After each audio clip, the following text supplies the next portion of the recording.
এক প্রবাসী ভাই দীর্ঘ ৮ বছর পর দেশে আসার আনন্দে ব্যাগ গুছাচ্ছে। পরশু তার বোনের বিয়ে, এমন সময় তার বাবার ফোন। শুনলাম তুই নাকি দেশে চইলা আবি।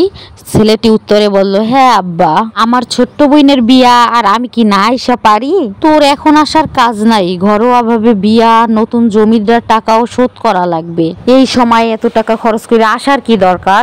বাবা ফোন রাখার পরে ছেলেটি তার বোনকে ফোন দিল। বোনকে বলল, কি রে বোন, তুইও কি বলবি ভাইয়া তোর আসা লাগবে না? বোনটি বলল, না ভাইয়া, বাবা 400 লক্ষের অ্যারেঞ্জমেন্ট করেছে, এই সময় তুমি আসলে অনেক ঋণ করে, এই টাকা কে পরিশোধ করবে ভাইয়া? ফোনটা রেখে ভাই ছল ছল চোখে লাখিস থেকে জামা কাপড় বের করছে।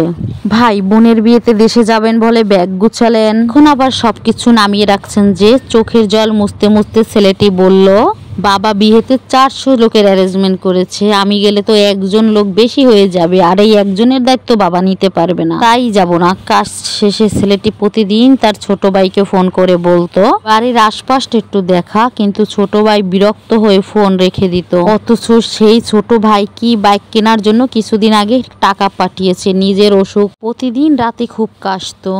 একদিন তার রুমমেট বলল, ভাই ভালো একটা ডাক্তার দেখান। ছেলেটি বলল, এখানে ডাক্তার দেখাতে যত টাকা খরচ হবে তা দিয়ে বাবা দেশে 1 বিঘা জমি কিনতে পারবে। অসুস্থতার কারণে ছেলেটি একদিন মারা গেল, সেই খবর জানাতে ছেলেটির রুমমেট ছেলেটি তার বাবাকে ফোন করলো। বাবা শুনি কাঁদতে শুরু করলো, কিন্তু যখন শুনলো যে ছেলের লাশ দেশে পাঠাতে 2.5 লাখ টাকা লাগবে, তখন বাবার সুর পাল্টে গেল। বাবা বলল, এত টাকা? যে ছেলে জীবিত অবস্থায় দেশে আসতে পারলো না, তার লাশ এনে কি করব? তোমরা ওখানেই কোনো একটা ব্যবস্থা করিও, আর শেষবারের মতো আমার ছেলের মুখটা আমাকে একটু ভিডিও কলে দেখাও।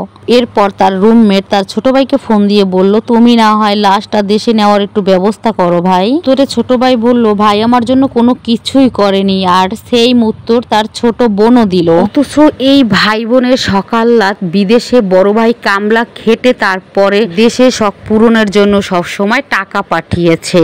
চোখের সামনে একটা মানুষের লাশ পড়ে আছে, অথচ মনে হচ্ছে এটা কোনো মানুষের লাশ নয়, এটা একটা টাকার মেশিন। টাকার মেশিন অচল হয়ে গেছে, তাই এটা আজ মূল্যহীন। কেউ জানে না যে বিদেশ বসে কত পরিশ্রম করেছে এই ছেলেটি, দিন রাত এক করে পরিশ্রম করেছে, সবাইকে সুখী রাখার জন্য নিজে ডাক্তার না দেখিয়ে টাকা পাঠিয়েছে, ভাইয়ের বাইক, বোনের বিয়ে যাতে ঠিকঠাক মতো হয়, বাবা যাতে জমি কিনতে পারে, ভাই বোন বাবা সবাই, তার পরিবার পরিজন প্রিয়জন সবাই যেন ভালো থাকে।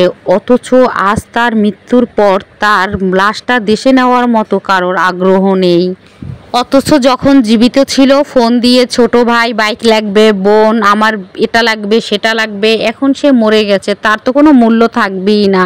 তাই প্রতিটি প্রবাসী ভাইকে বলছি, বেঁচে থাকতে অন্তপক্ষে নিজের যত্ন নিন, শুধু পরিবার পরিজন করে নিজের জীবনটাকে শেষ করে দিয়েন না, কারণ আপনাকে কেউ ভালোবাসে না, সবাই ভালোবাসে আপনার টাকাকে। আপনার জন্য যে মায়া, ওটা লোক দেখানো, আপনাকে আসলে কেউই চায় না।